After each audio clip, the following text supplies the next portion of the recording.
A lot of people can tell you what makes an engine more powerful. You can look at the displacement, you can look at the compression ratio, the amount of boost it makes if it's turbocharged, and get a pretty good idea of how much horsepower an engine should make. But what makes an engine more reliable? What are the pieces that contribute the most to reliability?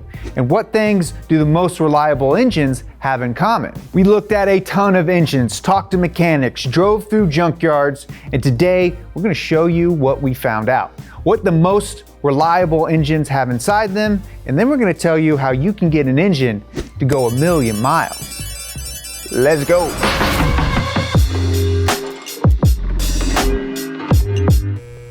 A big thanks to Keeps for sponsoring today's video. Thank you, Keeps. Uncle Jerry, I'm heating up your soup. Thank you, Nurse Nolan. I'm not your nurse, Uncle Jerry. He's a peach. Help! Nurse Nolan, could you help me out, please? Okay, calm down, Dave. Calm down.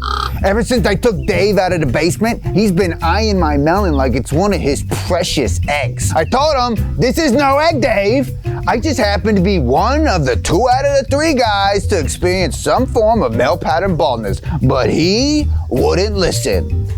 That's deep flesh wounds. Maybe if I would have used Keeps, this wouldn't have happened. Keeps makes it easy by having hair loss consultations online with real doctors. Then they ship your hair loss medication directly to your door every 3 months, so you don't have to worry about your follicles failing you. So when you're ready to start your treatment, head on over to keeps.com/B2B and get 50% off your first order. That's exactly half in case you didn't know that number. Hey, Nurse Nolan, forget the soup. I'm ready for my sponge bath. You might have heard of someone blowing a motor, and that is a pretty broad term, but to put it simply, a blown motor is any damage that is severe enough to require an engine rebuild or engine swap. When it comes to reliability and damage over time, the biggest culprit of these failures is some form of overheating. Overheating, it can warp metal components in an engine, it can melt or wear out gaskets, and it can cause high pressures in spots not designed to stand up to those pressures. So to combat overheating, an engine has 2 main methods: good cooling and good oiling.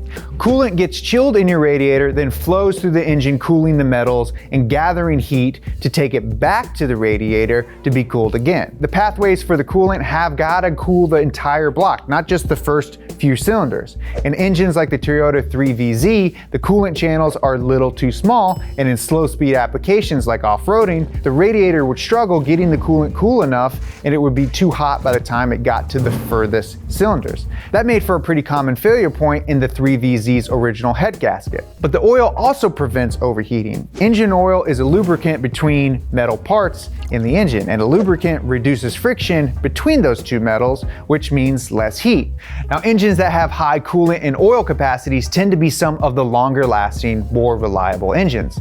Think about it, if a small engine loses a 1/4 liter of oil, it's going to have a bigger effect than it would on a bigger engine.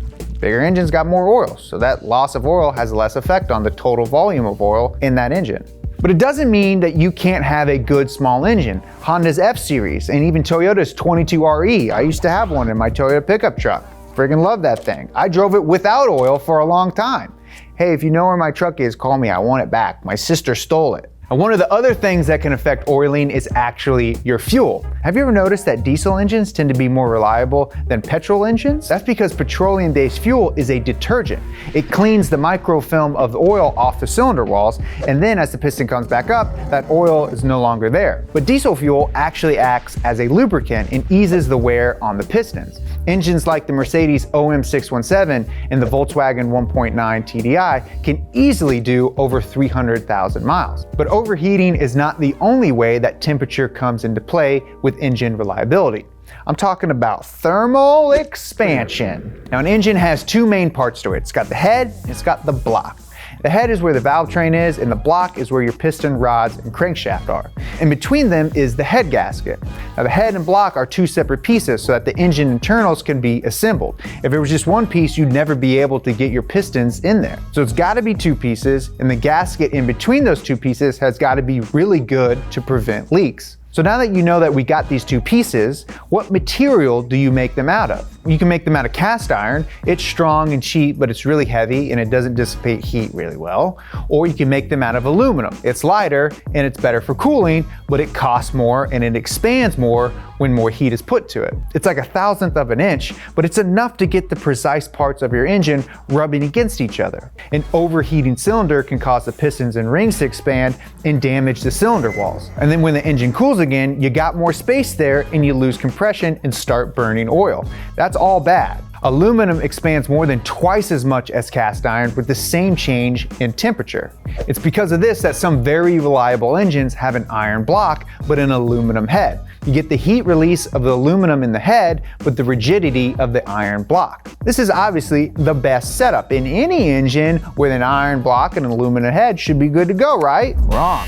Some of the least reliable engines of the world are also iron block and aluminum head combos. It all comes back to thermal expansion. As the engine heats up to normal operating temperatures, the block and head expand at two different rates because they're made up of two different metals. Then when you turn the engine off, they cool down at different rates as well. This starts to create a grinding effect on the head gasket, and over time, it gets weaker and weaker. Engines that have this issue can be fixed with a really strong head gasket, but if you're looking for top tier reliability, you'd want an iron block and you'd want an iron head. But while all this is going on inside of the engine, there are some telltale signs outside of the engine that can show you if your engine's reliable or not. Picture a 4-cylinder engine. As pistons 1 and 4 go down, pistons 2 and 3 go up. The inertia of the pistons going up is the same as the inertia of the pistons going down. They balance each other out. Now picture a V6 engine. Here, no pistons are up and down at the same time. Pistons 1 and 2, they're connected at the same crankshaft pin, and as they come up one after the other 4 pistons are mid-stroke. And that makes this engine want to shake. This is called harmonic discordance, and it comes from an imbalance in the primary forces caused by the pistons. Inline-4 engines cancel out these primary forces, reducing vibration and therefore reducing wear. But they're not perfect. There are secondary forces, and these are caused by the piston movement in the cylinder. So when a piston goes up and down, it actually travels faster in the top half of the cylinder than it does the bottom half. So at halfway through the piston's movement, it has moved half the length of the stroke plus a little bit extra. The primary forces are balanced. These secondary forces, they are not. An engine like a straight 6 has both the primary and secondary forces balanced. Because of this, some of the most reliable engines are straight 6s. The Mopar Slant 6, the AMC Inline 6, and the Merc OM 606 can make it to 400,000 miles with good maintenance. So if we take everything we've learned, large oil capacity, inline 6, all iron construction, and diesel lubrication, and we search for an engine with all those traits, what would we find?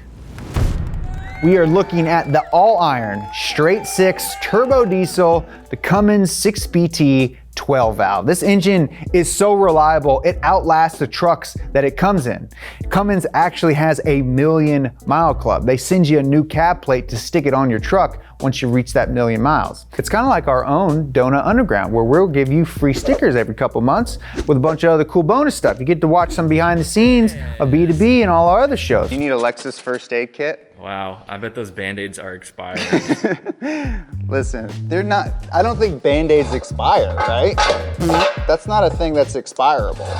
If you want to join, hit that join button down below. So it looks like our theories work though. We took all the parts that make an engine reliable, put them in one engine, and came away with one of the most reliable engines on the road. That was pretty easy. Almost too easy. Well, what if I told you that there was an engine that has gone hundreds of thousands of miles, some well over 1,000,000 miles, and it has almost none of the reliability markers we just talked about? It's Toyota's V8 from the 90s and 2000s, the beast inside the famous 1,000,000-mile Tundra, and the engine in my GX470, the 2UZ-FE. Now, for those of you who don't know, in 2016, Toyota Tundra owner Vic Shepard was given a brand new truck from Toyota in exchange for his 2007 model that had over 1,000,000 miles on the odometer. But the 2UZ is nothing like what we described as reliable. Cross-plane V8s like the 2UZ need a weighted countershaft to balance out those primary forces. It's still balanced, but it adds weight and lowers peak RPM. The 2UZ also has half the oil capacity of the Cummins 6BT, and it's also got an iron block with an aluminum head. So how in the heck did this engine make it past 1,000,000 miles? Is it really good maintenance? Are Toyotas just super over-engineered? Well, yeah, it's those things, but it mainly has to do with engine cycles. We measure an engine's lifespan by miles because that's really the only metric that we have. And it's that part that we as drivers care about. But for an engine, the true counter on its lifespan is engine cycles. When you start the car to drive to work, the engine is cold. It works just a little harder to warm itself up, but then it's cruising along at operating temperature. And once you get to work, you park your car, you turn it off, and then the engine cools down. And once it's cool again, that's one cycle. Now when you drive back home from work, that's another cycle.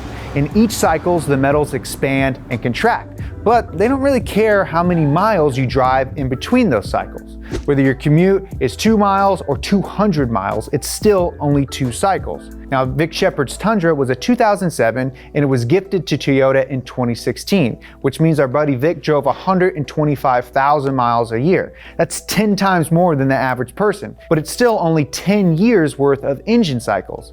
Maybe even less, because if you're driving all day long, your engine doesn't always have time to cool down.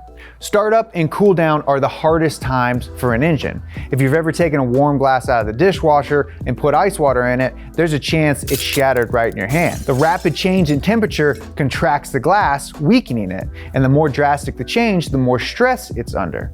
Well, that's exactly what's happening in your engine. And that's just not the block in the head, that's all the components. So even though this Tundra engine made it 1,000,000 miles, it had gone through the engine cycle of a 120,000 mile car. Now the 2UZ, it's still a dependable engine for getting engine cycles. It's got really good cooling. It's got very strong head gasket, so they can still go a long way regardless. And there are other engines of all kinds of configurations and sizes that are exceptions to these rules. But on top of the engine's own parts, use case is an important part of calculating engine reliability and longevity. Even if you have a quote bulletproof engine, how you use it is going to make all the difference. But at least now you know exactly what you need to choose a reliable engine for yourself and keep it going till the end of time. Or until you give it to your sister and then she sells it out from under you. Let us know down in the comments what we should swap into Pumphrey's 86. They pulled his engine out in Money Pit. If you haven't seen it, check out that episode. Follow Donut Media on Instagram and Twitter @Donut Media. Follow me on Instagram @Jeremiah Burton. And until next time, bye for now.